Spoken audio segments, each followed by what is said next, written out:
fazendo variação.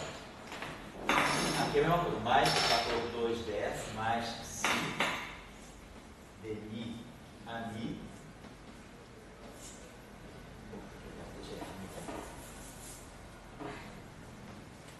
e o delta de, aqui para não ficar dmi a mi, tem que botar dmi a mi no mesmo tempo, né? Isso aqui na verdade é dmi a mi, dmi a mi. Então estou fazendo a variação do segundo termo.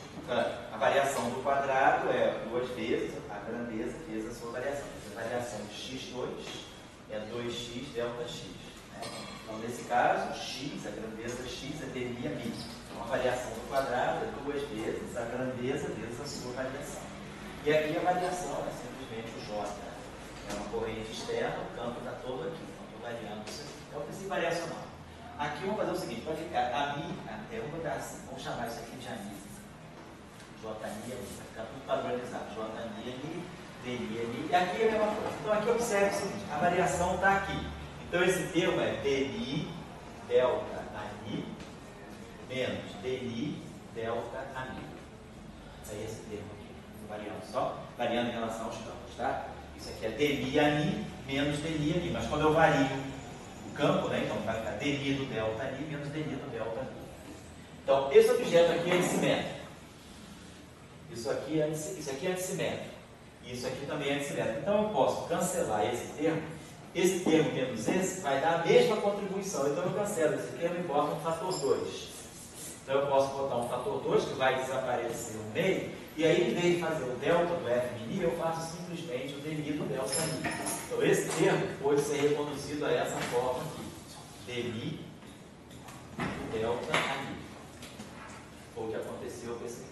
Esse termo aqui está a mesma coisa, né? Dmi do delta mi. Não tem nada a ver com isso. Ele está dmi do delta mi.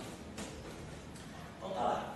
Agora, esse termo aqui, esse delta não está livre. Se variacional, a gente precisa deixar as variações livres. Então, o que eu tenho que fazer? Faço uma integração desse termo aqui. Eu posso escrever ele assim. Isso aqui é dmi do f mini delta mi menos dmi do f mini delta mi. Simplesmente uso aqui. Esse termo aqui eu escrevo como sendo a derivada do produto menos a derivada do primeiro. Dá exatamente esse termo aqui. Claro, esse termo aqui, dentro de uma lagrangiana, é uma derivada total. Isso aqui é um termo de superfície. Né? Então, a gente imagina o termo de superfície, esses campos caem a zero suficientemente rápido no infinito, de tal maneira que esse termo é um termo de derivada total, eu arranco fora das equações, não dá contribuição para a equação de movimento, ele está dando contribuição do campo só no infinito. Esse termo aqui fica, então, tem a variação do campo, vezes isso. A mesma coisa eu vou fazer aqui, eu vou escrever essa derivada atuando no todo, menos essa derivada atuando aqui. Então esse termo vai ficar assim, ó, menos. Então esse termo ficou, deixa eu botar esse termo aqui.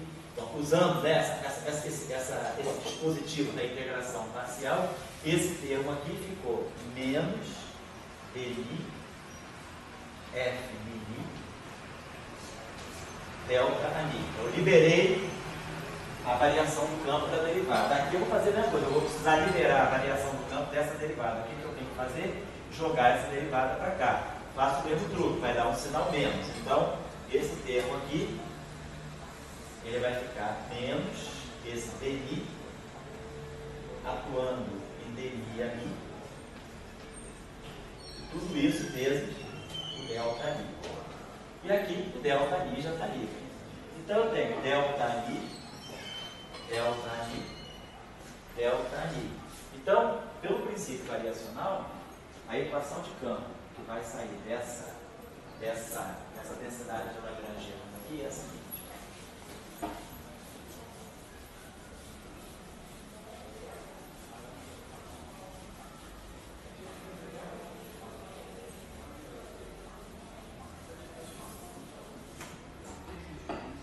Essa densidade lagrangiana que eu estou colocando aqui é isso aqui, ó, menos. Então esse menos com esse menos fica mais. Então fica dmi do f mini, o primeiro termo. Agora a variação é livre. Então, abandonar o delta menos fica mais. Aqui fica menos si DI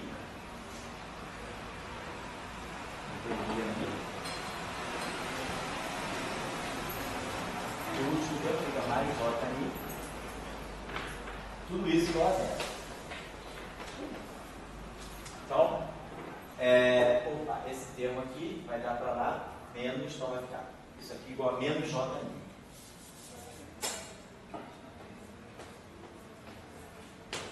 Então, esse termo aqui saiu bonitinho, esse termo aqui saiu com o sinal trocado, então eu vou ter que trocar o sinal menos aqui. E esse termo aqui saiu com o sinal trocado, bota o sinal menos aqui. Então, se eu partisse daqui, basta trocar o sinal do psi. Então, se eu saio com esse sinal menos e com esse sinal menos, faço o princípio variacional e vou obter essa equação.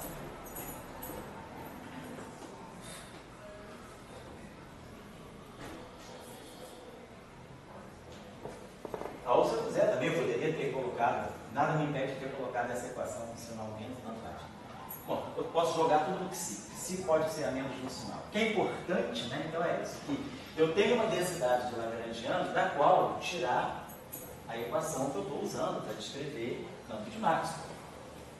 E aí eu estou interpretando o seguinte, eu estou vendo que esse termo aqui, que é o termo que me resolveu o problema, colocando o setor de spin zero e permitindo a inversão, é esse termo que aparece dessa forma aqui. O que eu estou fazendo com esse termo aqui? Então, eu estou introduzindo esse termo no Lagrangiano. Eu estou dando, agora, estou jogando, porque o Lagrangiano de Maxwell, aqui ele exclui a parte longitudinal, ele é puramente transverso, eu estou jogando a parte longitudinal. Então, esse termo aqui, então, qual é o seguinte? Então, esse termo aqui permitiu, vamos botar isso aqui de novo, apagar isso aqui. Só para a gente não se esquecer, um instantinho só, vou voltar aqui ao nosso operador O de Maxwell, né? Quer dizer, o nosso operador O' de Maxwell, ele ficou d'Alembertiano, eta mini, mais si, d'Alembertiano, ômega mini, só para não esquecer. Nosso operador. Então, esse termo aqui, que é o termo de psi, ele recebeu, quer dizer, o que eu fiz? Eu joguei em cima do Lagrangiano de Maxwell esse termo aqui.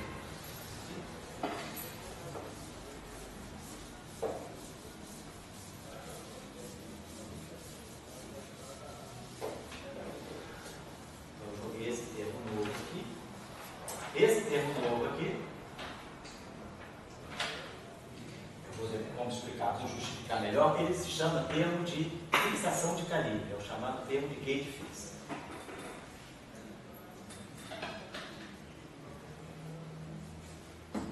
Esse termo aqui é o termo chamado fixação de calibre, gate fixa. Então, a gente quando escreve aquele termo de gate fixe, a gente escreve ele dessa forma, menos si sobre 2 DI ao quadrado. Tem autores que, ao invés de colocar o psi no numerador, colocam o psi no denominador. Chama esse psi de 1 sobre alfa, também você pode fazer isso. Você pode chamar esse psi de menos 1 sobre alfa, às vezes a convenção que se usa também é assim. Escreve o seu Lagrangiano de gate fixo dessa forma. 1 sobre 2 alfa. Então vai agora, ele não está sendo filmado aí. Então um abraço para o pessoal. DI ao quadrado. Então eu posso introduzir também o Lagrangiano dessa forma, se quiser. Porque isso é uma questão de conversão. Ou tem livro que você olha o Lagrangiano de gate fixo, está direto. 1 sobre 2 alfa, DI ao quadrado. Ou então ele é menos que si sobre 2, DI ao quadrado. Tanto faz, é um parâmetro, né, que si é 1 menos 1 sobre alfa. Tanto faz. Pode adotar. Eu vou adotar essa anotação aqui, é mais popular. Então eu vou dizer. Não tem não, é uma questão de costume mesmo. Eu vou então adotar essa anotação, vamos colocar aqui dessa forma. Mais 1 sobre 2 alfa. Só chamar o psi de menos 1 sobre 2 alfa, DI a mi ao quadrado. Então, para nós, né, nessa redefinição de psi sendo menos 1 sobre alfa, o operador de Maxwell vai ficar menos 1 sobre alfa, ômega mini. Então, com essa convenção de que si sendo menos 1 sobre alfa, a gente vai escrever o operador de Maxwell dessa forma. Então, eu estou só querendo captar a atenção de vocês para isso, porque essa é uma questão, vamos dizer assim, simples, mas não é trivial. O que está envolvido aí? Então, nós vamos tentar, eu estou querendo ser bem detalhista nisso, para a gente depois lá na frente não precisar voltar muito para isso. Então, nós introduzimos, né, então, a ação de Maxwell, o lagrangiano de Maxwell, a gente já introduz ele na parte transversa. Esse termo aqui, sendo F mini, F i, ele na verdade é puramente transverso. A gente sabe que o F mini carrega só os pininhos. Então ele dá só isso na equação de campo. Então eu precisei introduzir isso aqui que eu chamo de fixação de calibre para ganhar esse termo na equação de Maxwell. Então a equação de Maxwell agora vai ficar assim, menos 1 sobre alfa. Esse lagrangiano aqui implica exatamente nessa equação de campo. Tá? Então implica isso aqui. Então esse lagrangiano implica nessa equação, nesse novo conjunto de equações de Maxwell, cujo operador O é aquele. Então, esse termo aqui, que nós chamamos de fixação de calibre, nos permite a inversão. E nós vamos ver agora, daqui a pouco, por que ele recebe esse nome de fixação de calibre. Então, nós já vimos também que ele é um termo inócuo, no sentido de que, se eu acoplar esse campo de Maxwell com as correntes externas, ele passa batido. O fóton, quer dizer, ele introduz um fóton longitudinal, ele introduz um polo. A gente tirou esse operador aqui inverso, então, o O a menos 1, então o O de Maxwell a menos 1 ficou 1 sobre D'Alembertiano, θ mini, menos 1 sobre alfa, menos alfa, sobre D'Alembertiano, ômega mini. E olhando no espaço das configurações, né, isso aqui me dá, vou colocar assim, um G Maxwell mini gentil, né? A transformada de Fourier da função de Green do campo de Maxwell agora, olha, fica simplesmente passar isso aqui para o espaço dos momentos. Então fica menos 1 sobre K2 θ mini menos kmi sobre K2, que é o operador transverso. Então isso aqui, ó. D'Alembertiano fica menos K2. θ mini fica daquela forma. Esse D'Alembertiano fica menos K2. Então vai ficar mais alfa sobre K2.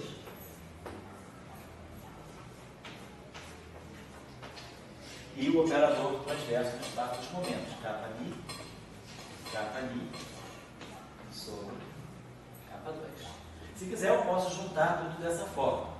Eu deixo menos 1 sobre K2 θ mini, menos 1 sobre K2 θ mini, muitas vezes aparece nessa forma. E aí, esse termo aqui, ó, é 1 sobre K2, então vai ficar aqui mais, né? Ele fica 1. Continua ali no quadro, né? Vai tudo para cá, isso.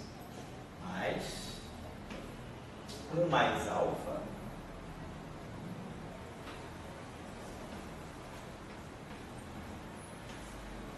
Kmi sobre K4.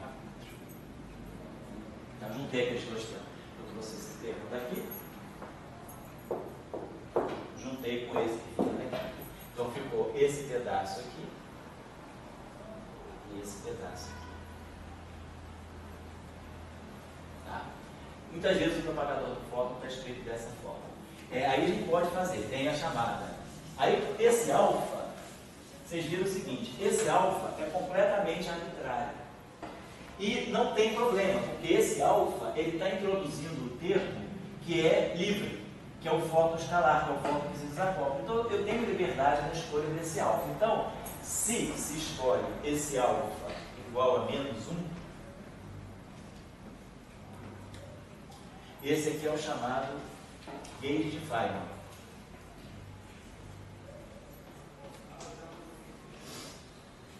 E aí ele zera essa parte.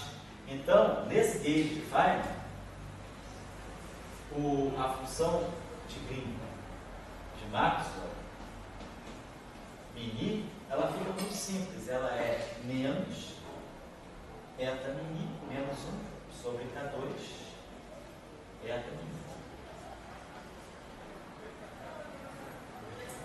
Isso é chamado gauge phi. Pode escolher alfa igual a menos 1.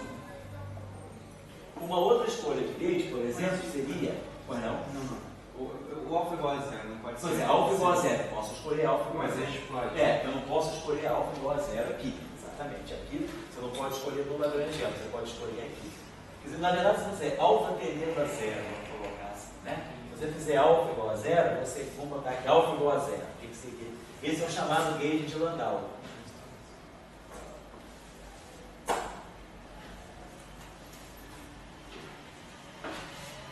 No gauge de Landau, alfa igual a 0, eu tenho então esse termo aqui, então ele fica simplesmente menos 1 sobre K2, eta mini.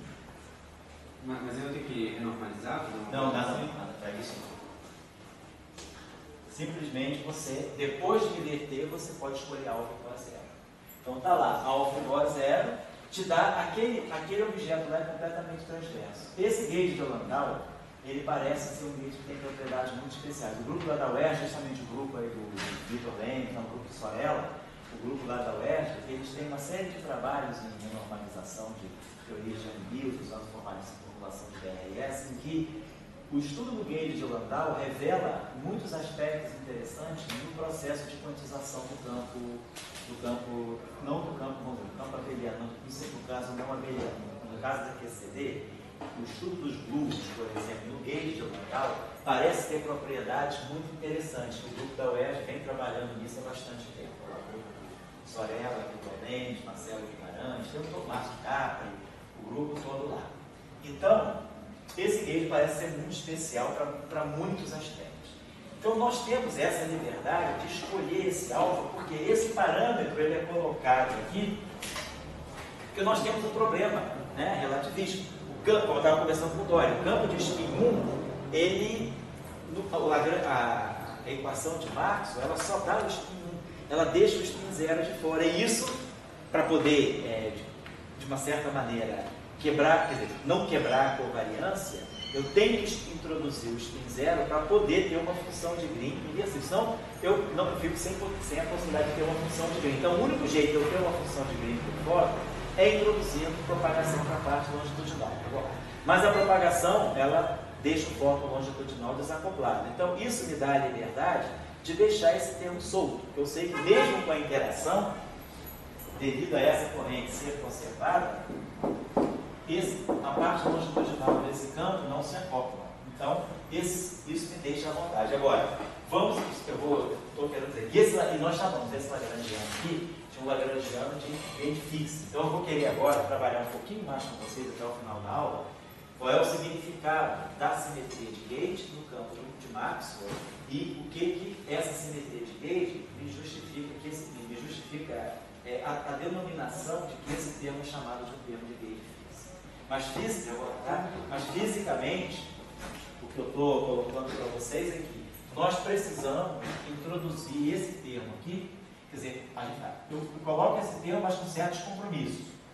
Eu coloco esse termo para poder falar de uma função de Green por fora, mas ao mesmo tempo, esse termo me traz um problema, ele introduz um fóton longitudinal, mas eu não quero física por fóton longitudinal. Aí eu vejo que o fato da corrente ser conservada, da carga elétrica ser conservada, a corrente satisfazer uma condição de continuidade, ela é transversa, e aí a gente mostrou que classicamente, pelo menos, a gente tem certeza que esse termo dá propagação para o spin 0, mas não deixa o spin 0 interagir com a matéria. Então ele está na teoria, mas a interação eletromagnética não percebe isso. A interação eletromagnética, ela realmente percebe só o fóton de spin 1. Então o problema está resolvido dessa forma. Isso nos traz essa arbitrariedade nessa escolha desse termo. Pode ser alfa igual a 0, pode ser alfa igual a menos 1 ou menos 1. Então esse termo aqui é o chamado termo de gauge fixing. Por quê? Porque eu posso mudar a forma da função de Green escolhendo determinados valores de alfa. Alfa igual a 0, alfa igual a menos 1, alfa igual a 2, qualquer alfa. Alfa igual a 0 é bom porque dá um propagador simples, para fazer os cálculos perturbativos é mais simples. Agora, alfa igual a menos 1, que alfa igual a 0, que está o gauge de Landau, é interessante para se compreender alguns aspectos, inclusive não perturbativos, do campo na regressão não abeliana. Então, essa é a questão. Agora, a nossa discussão vai para a última parte dela, que é ver a importância da simetria de gauge. Não vai dar para fazer o Champ Simons hoje, eu faço na próxima aula. Aliás, eu tenho que conversar com vocês antes de acabar a aula. Próxima aula significa sexta que vem, mas eu vou precisar fazer uma aula de reposição dessa aula aqui, porque realmente eu faltei aula no dia 13 de abril, a aula que eu fui a Goiânia. Então aquela aula não teve mesmo, né? Na semana da conferência eu dei meia aula, mas na semana anterior eu não dei aula. Então eu vou querer repor essa aula no sábado, dia 12, véspera de Dia das Mães. Mas aí quem não puder vir, alguém vem aí, grava, alguma alma caridosa grava. Tá? Quem não puder vir, não tem problema. E se ninguém puder vir, então não tem aula. Se não puder gravar, então não tem aula, porque não vai ser sacanagem, né? Deixar as pessoas se assistirem a aula. A gente vê.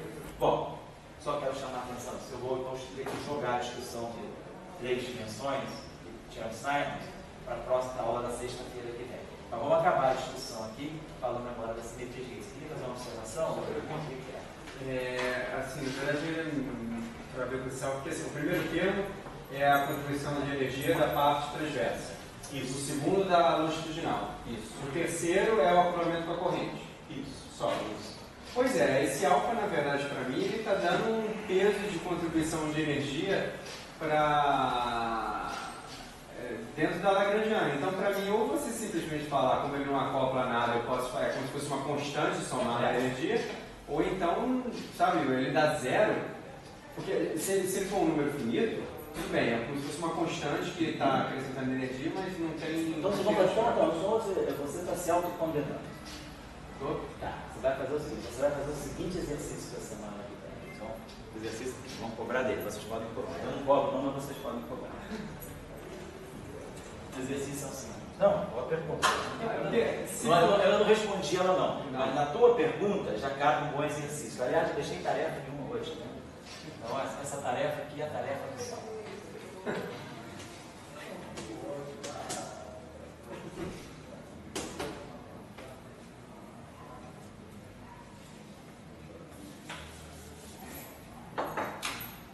Então a tarefa do sal é a seguinte: curso de eletromagnetismo. Nós fizemos um exercício semana passada. Tirar o tensor de energia, momento do campo eletromagnético, né? Usando essa equação aqui. Então o exercício agora é chegar à expressão. Cuidado com esse teta-mini agora. Esse teta-mini aqui é o tensor de energia momento. Não é o teta-projetor. Tem tanta letra parecida. É O-mini, teta-mini. Esse teta-mini aqui não é o projetor de spin, não. É o teta-mini, é o tensor de energia momento eletromagnético. Tá? Então, chegar à expressão do tensor de energia momento do campo eletromagnético, incluindo agora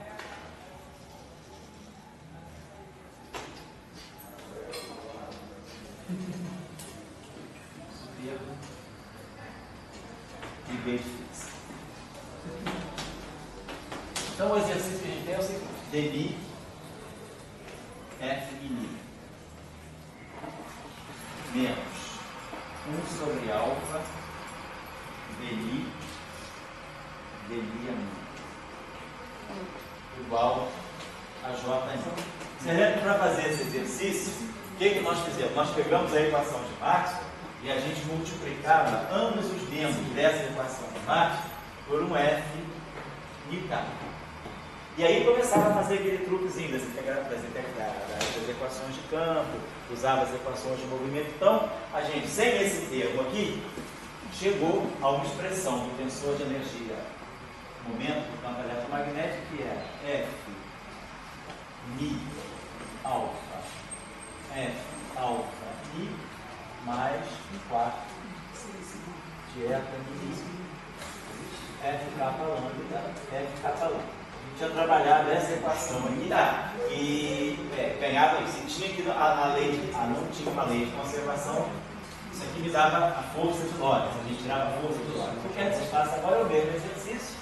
Chegando então, qual é a contribuição desse termo que o Saulo está falando para o tensor de energia momento? Vocês vão ver que isso aí Vai fazer vocês pensarem. Quem chegar na resposta vai ganhar. Certamente vocês vão ganhar. O meio de ε0 é 2, mais o meio de b2 sobre m0, mais a parte dependente. E aí eu quero que vocês entendam que mensagem esse termo aí do fóton longitudinal está mandando para o tensor de energia momento. Tá certo, Saulo? E aí a tua questão é, então, quando você coloca o tensor de energia momento, esse termo aqui, né, do Lagrangiano, desculpa, esqueceu, né? Foi embora. Não, tá aí. Eu fui conferir se o eu não vou deixar que eu... O que é lixo?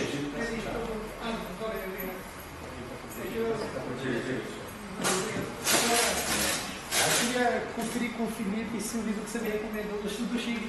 Ah, tá legal. Você achou ele na biblioteca? Eu achei, mas tinham vários nomes parecidos, aí eu não sabia se era esse. É esse aí, Chile. Parece que é esse. Beleza. Mas ele tá com... São os dois robôs. Tem mais 2 exemplares aí. Ah, que bom, cara. Sabe por quê? Porque tinha um sumido. Tem mais 2 exemplares que eu vi na estante do lado de dentro. Bom, então, esse livro é muito bom. Eu, na minha opinião, ainda é um dos melhores. Bom, então, voltando lá, Saulo, esse termo aqui, quando você vai observar, ele vai dar uma contribuição negativa do tensor de energia momento. Então, se você observar o tensor de energia, essa é a interação. O tensor de energia momento do campo eletromagnético livre é 2 mais P2, então é uma energia positiva definida. A introdução desse termo aqui dá uma contribuição negativa para a energia, para a teoria livre, vamos colocar assim. Mas, como você pode escolher essa condição aqui, vamos colocar agora a condição do calibre, né? Esse termo, é o que eu quero discutir agora, esse termo aqui colocado no Lagrangiano e colocado na função de Green, ele aparece dessa forma, no Lagrangiano dessa forma, na equação de campo dessa forma e na função de Green dessa forma. Mas a pergunta é, a minha teoria de Maxwell, ela tem simetria de calibre. Então, esse termo que está aqui, ele é um reflexo dessa simetria. Então, faz esse exercício aqui, para você se certificar que esse termo dá uma contribuição realmente espúria para a energia do momento. Mas agora, a simetria que nós temos, né? Como é que ele mudou os bounds? Oi? Como é que fica? Pois é, se ele dá uma energia negativa, a pergunta é, então, eu perderia a positividade da energia. Isso é um problema, porque eu teria uma energia tão negativa quanto eu queira, eu não posso falar de um estado fundamental, como é que eu vou quantizar? Essa aqui é a questão. Então, o que a gente vai fazer? Você vai ver que esse termo aí, ele pode ser eliminado por uma escolha de calibre. Então, esse termo aí não é perigoso. Esse termo aí é um efeito fictício apenas da simetria de calibre. Essa discussão que eu quero colocar para você. Também não vai explodir a energia. Oi? Também não vai explodir. Não vai. Então, o que eu quero colocar para vocês é o seguinte, na verdade, né, a teoria de Maxwell, quando a gente escreve, a gente lançou mão desse termo aqui para poder fazer a inversão, para poder tirar a função de Green. Mas se a gente lembrar bem, a teoria de Maxwell, ela é isso aqui.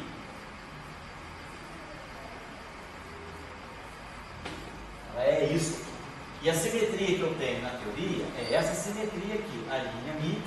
Então, essa transformação aqui me faz eu poder passar de um potencial para outro sem mudar o F e, portanto, sem mudar as equações de campo. Isso é a simetria de calibre da teoria de Maxwell. Essa simetria de calibre aqui, ela me mostra o seguinte: suponhamos que eu tire a divergência dessa equação aqui.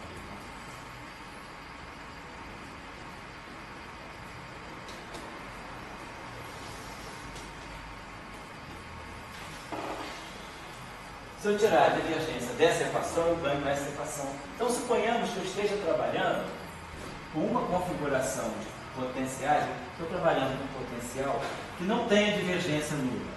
Então, ele não tem divergência nula, tá? Então esse termo aqui está na equação. Estou trabalhando com um potencial que não tem divergência nula. Mas, devido a esse objeto aqui, esse operador é inversível. Nós sabemos que o D'Alembertiano tem função de Green, ele é inversível. Então isso significa que eu posso, se eu escolher essa função alfa como sendo menos 1 sobre D'Alembertiano DMI ali. Isso eu sei o que significa. O que significa isso? Significa que a alfa de x é integral entre 4y de 1 menos 1 sobre D'Alembert, g de x menos y, d na coordenada y, mi, a de y, mi, funcionalmente. Se eu escolher esse alfa aqui, se eu aplicar um D'Alembertiano aqui, D'Alembertiano disso aqui me dá o delta. Então fica menos, e aí isso aqui vira tudo x. Então, esse alfa aqui, se eu jogar esse alfa, se eu tiver uma configuração de potencial que não tem divergência nula, isso para qual isso aqui é diferente de zero, mas se eu fizer uma transformação de calibre, que tem essa estrutura sempre, ao tirar a divergência dessa equação, eu vejo que se eu escolher esse alfa, eu vou ganhar um dmi, a linha mi, igual a zero. Então a questão é, se eu parto de um potencial que não tem divergência nula, eu tenho simetria de calibre, eu posso sempre ir por uma linha que não vai modificar a física, que não vai modificar o F. E ao ir para esse a linha, eu mantenho o F, mas eu zero a divergência do a linha mi. Então, se eu estou ou não numa configuração de dmi a mi igual a zero, pouco importa. Se o dmi a mi é zero numa configuração, não é zero, eu mato esse termo. Mas aí vocês falam, pô, mas se você mata esse termo, então eu estou escolhendo o calibre. Eu escolhi uma simetria, eu escolhi um alfa, tal, que, vamos dizer, eu pego um mi, aí tiro a divergência dele, não deu zero. Fala, poxa, não dá zero. Então, mas eu posso trabalhar com outro a linha mi. A partir dele, eu passo por uma linha mi, que é a mi mais dmi alfa, e aí escolho o alfa daquela maneira, escolhendo o alfa daquela maneira, eu tenho certeza que o dmi do a linha mi é zero. Então eu consigo passar de uma configuração de dmi a mi diferente do zero para uma configuração de dmi a linha mi igual a zero. E aí, ao fazer isso, eu estou matando esse termo, mas estou matando o termo que está aqui dentro também, porque isso aqui não é mais teto transverso, porque isso aqui é dmi a mi menos dmi a mi. Mas se eu escolher uma configuração, então eu vou passar para uma família assim agora. Vou escrever essa equação assim, tudo linha. Então, dmi do a linha mi virou zero. Isso aqui é D'Alembertiano do a linha mi. Mas isso aqui vai pegar um dmi a mi do a linha mi, é zero. Então isso aqui vai ficar igual ao j ali. E aí isso aqui eu consigo inverter. Então eu não perdi a invertibilidade para poder tirar a função de Green. Então isso está significando o seguinte, que se eu partir de uma configuração que não tem divergência nula, eu posso chegar a uma configuração que tem divergência nula, e eu não estou decretando que isso aqui é zero à mão. Eu estou dizendo, eu tenho uma simetria que me permite sempre passar de uma família de potenciais para outra e chegar a uma condição de dmi a linha mi igual a zero. Então, essa condição aqui é o que nós chamamos de condição de fixação de calibre. Então, quando nós falamos, eu vou trabalhar com dmi a mi igual a zero, significa que eu estou escolhendo um calibre. Então, isso aqui, essa condição, dmi a mi igual a zero, dmi a mi ao quadrado, é a condição que está aparecendo aqui. Aqui, isso aqui é o lagrangiano. Eu não estou colocando isso aqui igual a zero aqui, porque aqui é o lagrangiano, eu posso mexer na equação de movimento. No lagrangiano eu tiro a equação de movimento. Então eu escolho, depois que eu tirei aquela equação de movimento, eu posso escolher o calibre e zerar o dmi a mi, trabalhar com dmi a mi igual a zero. Então é por isso que esse termo aqui, ele se chama também termo de fixação de calibre, porque a forma dele é exatamente a forma que nós podemos escolher, quer dizer, é a escolha, é o calibre de covariante. Eu posso escolher o ami de tal maneira a matar a divergência. Então, isso é que habilita, o Saulo, você a dizer que, na verdade, O que importa para o teu θ mini é só a parte que vem de máximo mesmo, porque você pode sempre escolher um calibre onde isso aí é zero. E você não está perdendo física, porque você já sabe o seguinte, você já sabe que o dmi ali, ele pode estar na teoria, mas ele não interage. Então, se você zera ele ou não zera ele não está interagindo de forma nenhuma.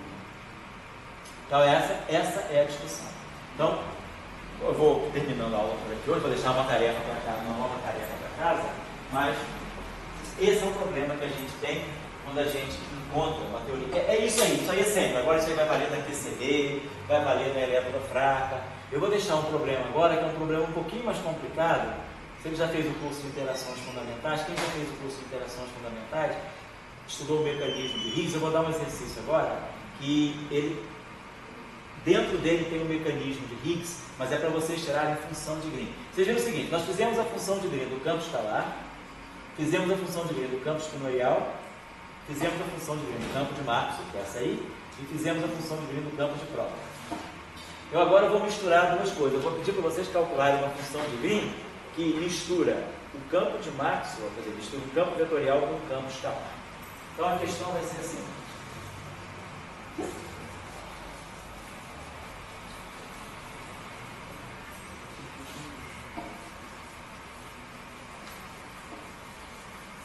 Tem a tarefa do Saulo, essa é a tarefa 1. Já vou acabar, tá?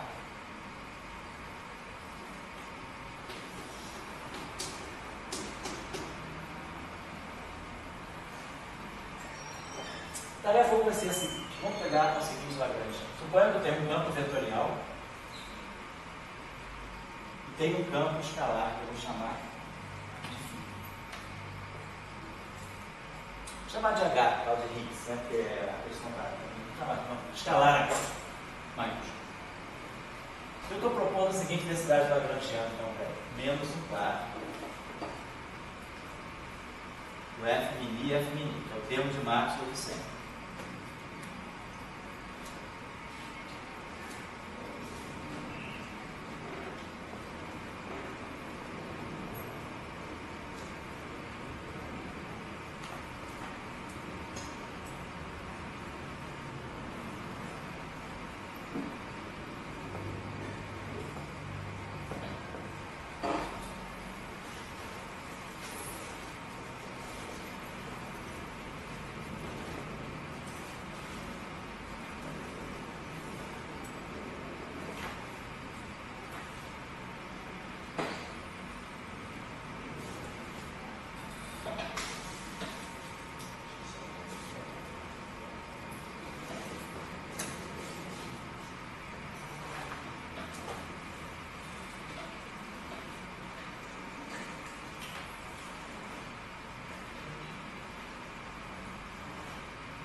Então, tem o campo vetorial, ele se acopla com uma corrente externa J', e o campo escalar se acopla com uma corrente J. Então, eu tenho um sistema agora acoplado, mas os dois campos não foram desacoplados. Eu tenho esse termo aqui, que liga o AMI com o H. Então, quando eu tirar a equação de campo do AMI, vai aparecer uma contribuição vinda do H. E quando eu tirar a equação de campo do H, vai aparecer uma contribuição vinda do AMI. Então, o primeiro exercício, a primeira parte da tarefa é escrever as equações de Euler-Lagrange, tanto para AMI quanto para H. Escrever as duas equações de Euler-Lagrange, tá? Então, parte 1. Escrever as equações de campo, né?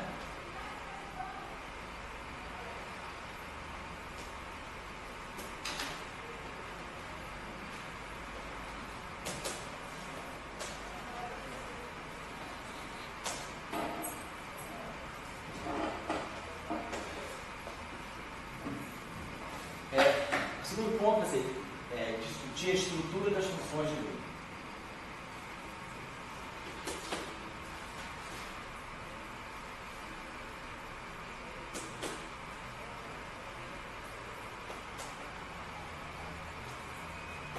que vocês vão precisar discutir a estrutura das funções de green? Imagina a seguinte situação. Quando vocês tirarem a equação do A, o H vai comparecer. Então, nós vamos ter alguma coisa assim. Na equação do A, eu vou ter, eu tenho um operador O atuando no A, mas o H também vai comparecer. Então, eu posso ter um operador O til atuando no H. Isso aqui vai ser igual ao J, vai ser igual ao J. Essa é a equação que, quando eu fizer o princípio variacional do A, eu vou variar A aqui, vou variar A aqui, vou variar A aqui, eu vou ganhar uma equação de campo que envolve A, H e o J. Então, o H, ele está percebendo a corrente que se acopla com o fóton. Quando eu tirar a equação, fizer um princípio variacional do H, eu vou ter um operador aqui, que pode ser, sei lá, um O chapéu, atuando no H, mas aí ao fazer o princípio variacional aqui, o A vai entrar também. Então eu posso ter um operador aqui, que eu posso chamar de O barra, atuando no A, e isso aqui vai dar para mim a corrente J. Então, uma corrente J pequena, ela pode gerar, ela se acopla tanto com A quanto com H. E a corrente J grande também se acopla com H e com A.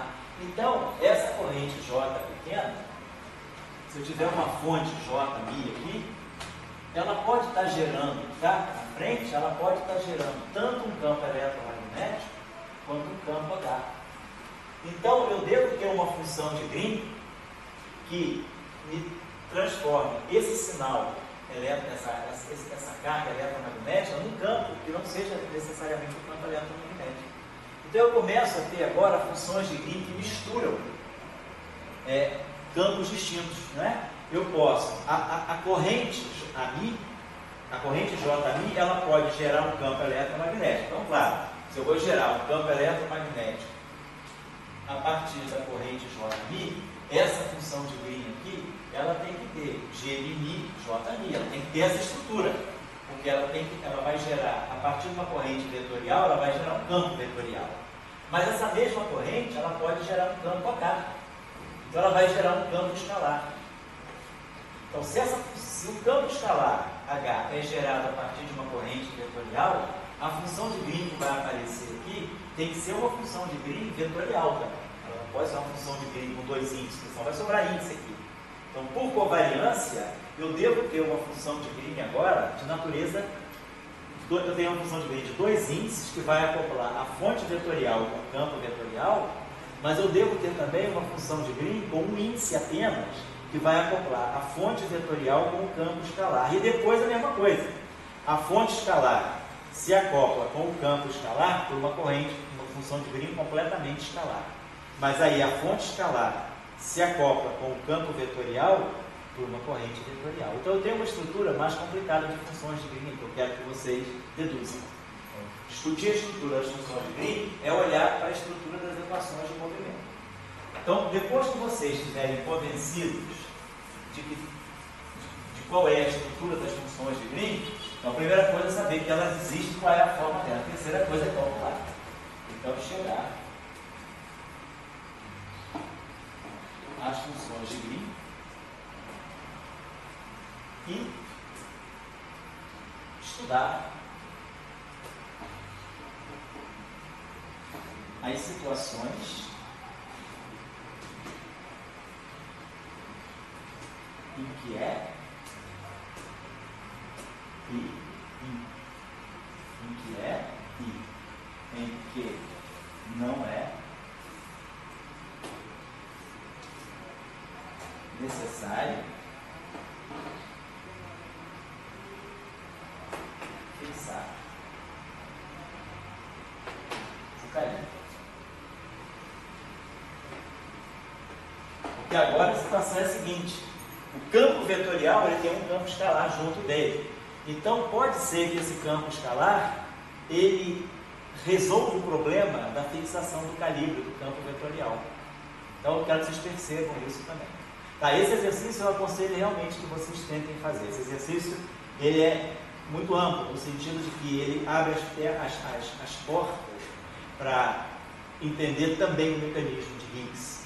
Então, a questão de como um campo escalar se acoplando com um campo vetorial, o que ele pode gerar? Eu só vou pensar aqui uma coisinha.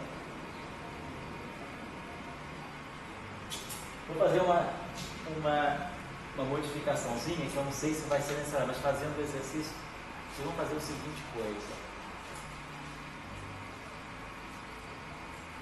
Não é para complicar, não, é só mesmo para colocar um elemento a mais. Quando eu dei aquele lagrangiano para vocês, vamos modificar aquele lagrangiano introduzindo. Então, a correção que eu faço no exercício é a seguinte: mantém-se o menos 1/4 de f mini f mini, mantém-se o dmi h ao quadrado. Isso por quê? Porque antes não ia dar certo? Oi? Antes não ia dar certo? Não, ia dar certo essa correção. Eu acho que essa correção vai fazer vocês pensarem sobre mais um aspecto. Aí eu tinha colocado esse termo aqui, eu acho que eu coloquei com psi. O alfa, nem sei. Foi psi? Psi, ami, demi, Psi, ami, demi, h. Vou colocar um termo novo aqui, que é o seguinte, é um termo, coloque um termo assim, mais um mi ao quadrado, h ao quadrado. Aí aqui a gente coloca menos j mi, mais JH. É um termo tipo de massa. Coloca esse termo aqui. De repente pode fazer Mi2 igual a zero. Mas eu acho que deixando esse Mi2 solto, ele vai dar uma riqueza maior na discussão sobre a questão de fixar ou não o caminho. Então, esse exercício que eu recomendaria a vocês que realmente tentassem fazer para a próxima aula, para gerar dúvida para a próxima aula. Tá? Posso fazer em grupo, aí vocês se reúnem, tentem discutir esse exercício. Ele não é trivial, não é simples, ele é bem diferente. Assim, é bem diferente do padrão de calcular a função de lembda, mas ele é extremamente importante, sobretudo para a teoria eletromagnética. Tá? Como a gente nesse curso aqui está deixando o eletromagnetismo sempre próximo da teoria eletromagnética, vale a pena vocês pensarem um pouquinho sobre isso. Aí a minha proposta é a seguinte: semana que vem, eu acho que eu já passei um e-mail para vocês anunciando uma possível aula do dia 12, não foi? Então, eu só quero confirmar com vocês. Quem puder vir, eu estaria dando aula no dia 12 de maio, às 11 horas. É uma aula desse curso de QED. Eu vou deixar a aula de sábado, a aula apêndice de eletromagnetismo, para um outro sábado mais lá na frente. Mas então, eu vou colocar a aula de 11 horas, né? Sempre é véspera do Dia das Mães. Se alguém for viajar no tal do Dia das Mães, não se preocupe.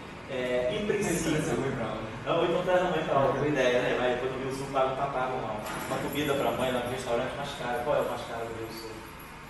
Eu não sei, eu conheço restaurante, a gente conhece pouco, né? O grill da vida. Que é o melhor, né? Leva mãe do Taipim, esse aí é aquele restaurante que você consegue ir uma vez por mês quando ganha a bolsa. No dia que sai a bolsa, dá para ir lá, né? Em Taipim, só para Taipim, dia das mães. Então, faça o seguinte: você vai para o Sul ou vai ficar por aí? Vai com a tua mãe, né? Tua mãe agora é tua mulher, né? Tá com a tua mãe, certo. Então, se você vier aula, e eu sei que de repente você pode viajar, você consegue. Você vai viajar para o Sul? Na outra semana. Na outra ainda, né? Então você vai conseguir vir aula semana que vem? Então tá, qualquer coisa aí você grava, tá? Aí quem não puder vir, depois pega a aula. Eu acho que o Wallace, você já jogou aí. O Denis, eu falei pro Denis que você tinha passado as aulas. Você falou que tinha passado tudo para lá. Então ele já processou ontem à noite. O computador ficou a noite toda ligado e ele ficou processando, lá estava. Eu olhei hoje, já está atualizado. Já está atualizado, então está no site. Tá. Então até a aula passada tá. Então a gente vai tentar fazer isso. Até a aula, eu passei na sexta-feira passada. Ah, tá. Então nós não pegamos. Então tem duas aulas daqui desse curso. Tem duas aulas. E uma de eletromagnetismo. Isso. Então tá jóia. Então tá certo. Eu passo segunda-feira. Isso, não tem problema não. Passa o dia que você vier. Oi? Ah, tem aula de sábado também. Então tem duas aulas de eletro e duas aulas de QED para passar. Beleza? Tá. Ninguém mais sabe passar, só você, porque eu não fico sobrecarregando muito. Eu sei que você vem aqui, você faz, mas, por exemplo, se você também dividir a tarefa com alguém, você saberia. Depois você ensina, porque o Felipe está sempre aqui, o Felipe, o Ricardo, o Leonardo. Se você puder ensinar para algum deles a passar, a simplesmente jogar a aula da filmadora para o meu computador, que aí o Denis lá da Bahia, ele puxa e já processa tudo e bota no servidor. O negócio é só jogar, porque dura 10 minutos isso, né? É rápido. Rapidinho. Então, se vocês um dia puderem ir lá no Wallace, porque aí vocês podem fazer isso no dia que o Wallace não vem, então não vem todo dia aqui, claro, né? Tá Certo? Então, tá bom trabalho para vocês. Ah, você também pode aprender isso. Aprender. Ah,